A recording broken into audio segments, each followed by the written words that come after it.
Okay guys, today, before we start today's lesson, we're just going to recap really fast on the other days. So first off, for the reaching for the top, remember this is about Jordan Romero wanting to climb the tallest mountain on each of the 7 continents. He's 9 years old, and so we're just picking out a few of the words we talked about last time. So mountaineer. Now if you come across a word that you don't know, and especially during the STAR test, there are a few things you can do. First off, you can think about the whole passage. His dad, an experienced mountaineer, was very supportive. This whole thing was about setting goals, and his goal was to climb a mountain. Okay? A mountain, so it has to do with a mountain, and a mountaineer. So his dad and a mountain. Okay?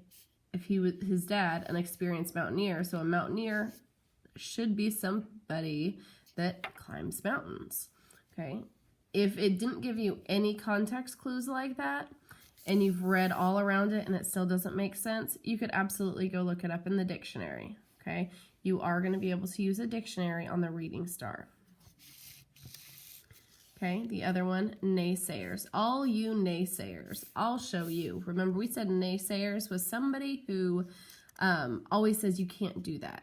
Okay, they're always really negative. Okay, he's saying, all you naysayers, all you people, I'll show you. So he wants to prove them wrong. If you're saying, I'll show you, that's like, no, I'm going to prove you wrong.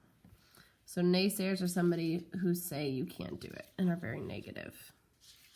And if you look at nay, okay, nay used to be a word for no, and then sayers is somebody who's saying something. So no sayers, saying they can't do it. And the last part, remember, find your Everest. Okay, when they're saying that, it's not really go find Mount Everest. Okay, you can't just look at those words. Sometimes you have to look at about around it. It says, he means find something you love doing and set goals to accomplish it. Okay, find your Everest. Find your goal that you want to accomplish. Okay, so this was the other days. Now we're going to look at this one. Okay, it's not very long, so we're going to read through it. Okay, and it's an excerpt from Discovering the Inca Ice Maiden, My Adventures on Ambato. Probably going to butcher the words, and I apologize. I stopped to take notes while Miguel continued along the ridge. He whistled, and I looked up to see him with his ice axe raised. When I reached him, he pointed without saying a word. Even from 40 feet away, it was possible to see reddish feathers sticking out near the top of the ridge. We had both seen feathers like this on Inca statues at other sites, so we knew instantly they would most likely be from a feathered headdress. Okay, and a headdress, so feathered headdress, so something that goes on your head. A dress is something you wear. Okay, so feathered headdress. You break up the words like that. Although the feathers were only about 10 feet down from the top, the slope was steep and slippery, a mix of gravel and sand over ice. A slip would have meant certain death. Miguel weighed far less than I did, so I tied a long sling onto him and held him as he climbed down to uncover a statue made of rare seashell with a reddish feathered headdress. Nearby, also covered with gravel, were 2 more statues, 1 gold and 1 silver. Their textiles were so well preserved they looked new. The feathers that had been exposed were still in good condition. This meant that the gravel in which the statues had been buried had fallen away only days before. Indeed, the statues could have fallen farther down the slope at any moment. Back on the summit ridge, we saw stones that had formed a corner of the building. Most of the structure had fallen down 1 or 2 naturally formed gullies that dropped 200 feet to the inside of the crater. From the ridge, we could not see where these led, so I wrapped 2 stones in yellow plastic that I had carried in case we needed to mark our way. I threw a stone down each of the gullies, thinking, it'll be a miracle if we ever see them again. We're going to go back to these things that are underlined. We then climbed down off the ridge and scrambled our way around beneath it. We soon spotted yellow plastic below us where the rock slope met the ice pinnacles where we had been climbing to the summit only a few hours before. A little farther, we saw what looked to us like a mummy bundle lying on the ice. It seemed so unlikely to find a mummy out in the open. We literally couldn't believe our eyes. Miguel said, "Maybe it's a climber's backpack." Only half joking, I replied, "Maybe it's a climber's backpack." As we drew closer, I knew from the stripes on the cloth that it was probably a mummy bundle. This would mean only one thing. The Incas had performed a human sacrifice on the ridgetop. The bundle containing the victim had been buried in the structure that had collapsed when part of the summit ridge crashed into the crater.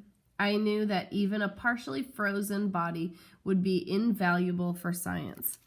Invaluable. So if something's really valuable, it's worth money. Invaluable. So would be not valuable. Invaluable is like you can't put a price on it. A frozen body is like a time capsule, which allows scientists a look back into the past and find out things difficult to know otherwise, such as what foods were eaten, what diseases and bacteria existed, who was related to the mummy, where it came from, and much more. I grew more excited as I remembered that only 3 frozen mummies had been recovered in all of South Africa. Descending toward it, we found fragments of a torn textile. It's like a piece of cloth. A seashell, 2 cloth bags containing food offerings, maize kernels, and a maize cob. That's corn, is maize. Llama bones and pieces of Inca pottery were strewn about on the slope above the bundle. As I photographed these items, Miguel used his ice axe to cut loose the bundle from the ice. He turned it on its side for a better grip. Both of us were momentarily stunned as the body turned. We looked straight into the face of a young girl. Okay, now depending on how old that would be amazing to tell if it was a girl or boy or whatever, because it would be so old. And remember, we learned about mummies before, and why would that be possible? We looked straight into the face of a young girl. She was the first frozen female mummy found in South America. Her dried out features made me fear that we had arrived too late. However, the bundle weighed about 90 pounds, which meant the body was still frozen. A dried out mummy would have weighed much less. I wondered what to do next. If we left the mummy behind in the open, the sun and volcanic ash would cause further damage. Climbers might find her and take her and the other artifacts as souvenirs or to sell. The ground was frozen, rock hard, and it was impossible to bury the mummy. A heavy snowfall could cover the summit and make recovery impossible. Thoughts rushed through my mind. It could take weeks, if not months, to get a government permit that would allow me to return and recover the mummy. Obtaining the funding to organize a scientific expedition could take even longer. I decided that we should try to carry the mummy and the statues down the mountain. So, we are going to look at 2 questions. Okay, what does the phrase "in good condition" mean? Okay, so but before I get to that, sorry. So, we are needing to think about how words are written in these passages.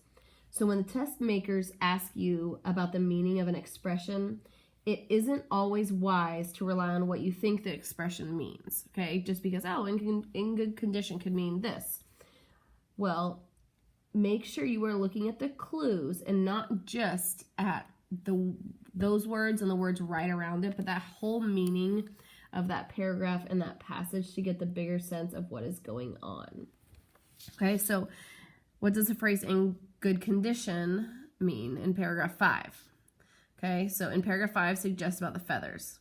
Okay, in good condition, they were healthy and strong. They were able to fly far and straight. They were undamaged. They were new. In good condition could mean a lot of these things, guys. So we really need to look at in good condition.